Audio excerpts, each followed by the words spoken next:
Hello and welcome to another episode of SAF Insights.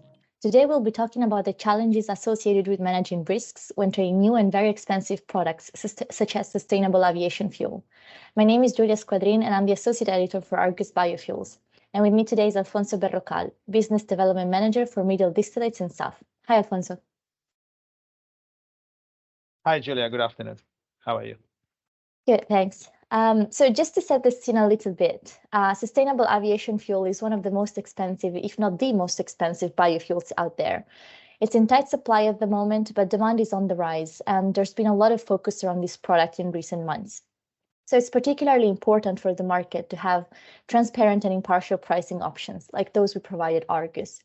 We have been assessing the FOB ARA UCO-based SAF price for nearly 2 years now, and during the period it has reached peaks of around $4,000 per ton on an outright basis, so much higher than fossil jet fuel and of any other fossil fuel index. As our expertise in covering the market has grown, we have noticed a strong correlation between SAF and hydrotreated vegetable oil, or HVO, or renewable diesel. HVO is a drop-in fuel which is used mainly in the road transport sector and is currently the most liquid product of the hydrotreated complex, which includes HVO, SAF, bio-naphtha, and bio-LPG.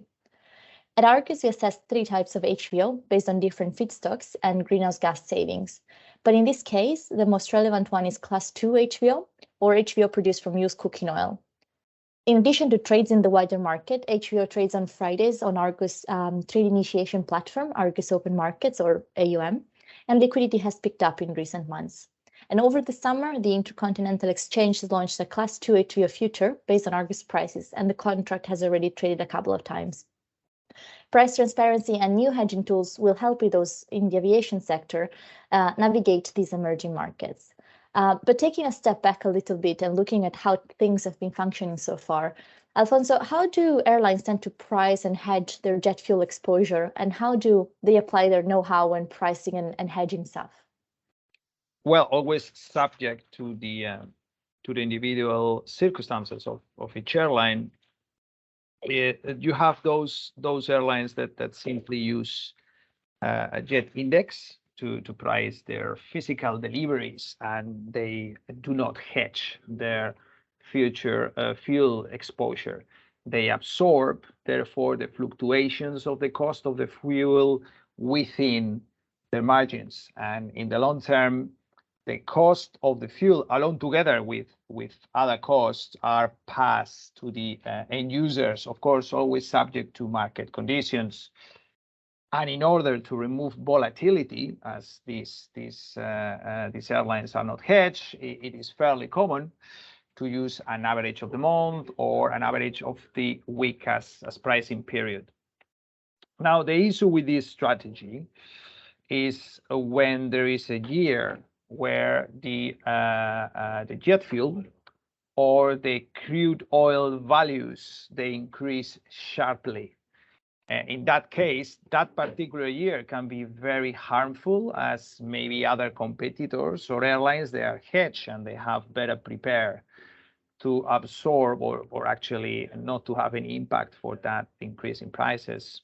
Now, those airlines, the airlines who hedge, they normally, they have an option. They take an approach where they hedge a percentage of their exposure in the short term, let's say, and this is just an example, for instance, 60 to 70%, and they taper the hedge towards the long term. So they keep some flexibility to add more hedging or not in the midterm.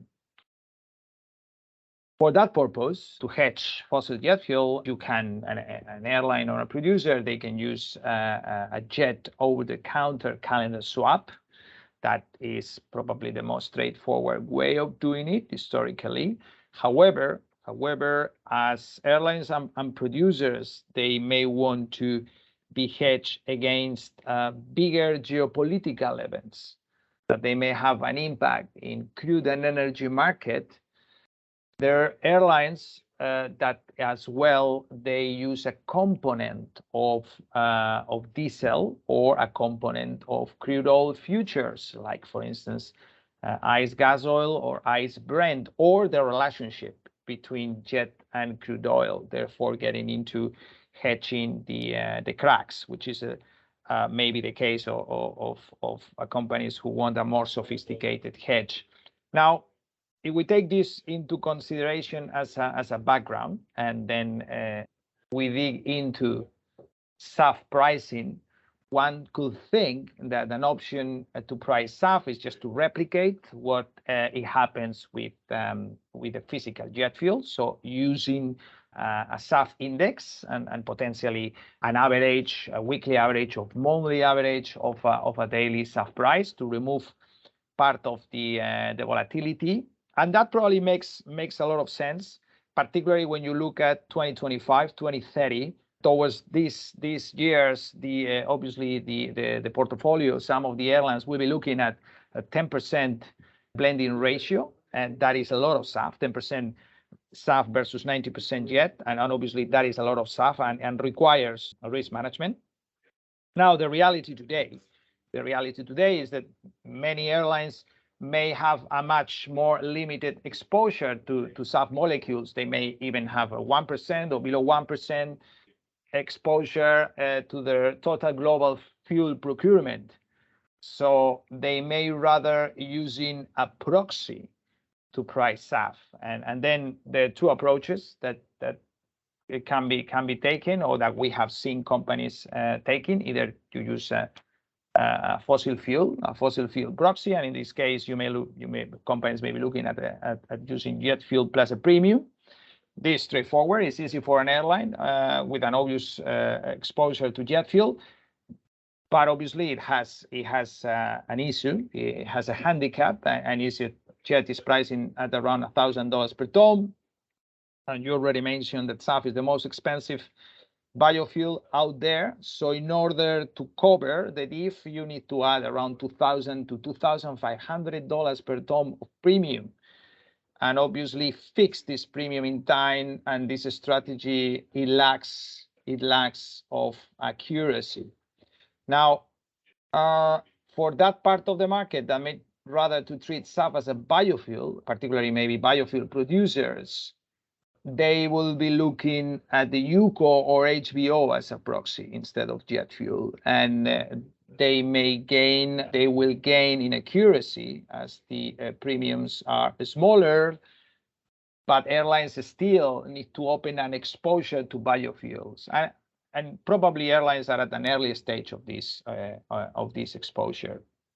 Now, from a hedging perspective, SAF is not a listed product at this stage, although everything points out that it will be. So at the moment, what it can be hedged is the proxy component, in case that the SAF exposure, the SAF pricing is done basis on a proxy plus a premium. Thanks, Alfonso. That's very interesting. And in light of what you've just explained, and especially the biofuels proxy, what do you think it could be the impact of the Argus HVO price being listed in the exchange when we're thinking about pricing and hedging SAF? And also, if I can add just one extra question, and how can other tools like the Argus SAF forward curves help the market?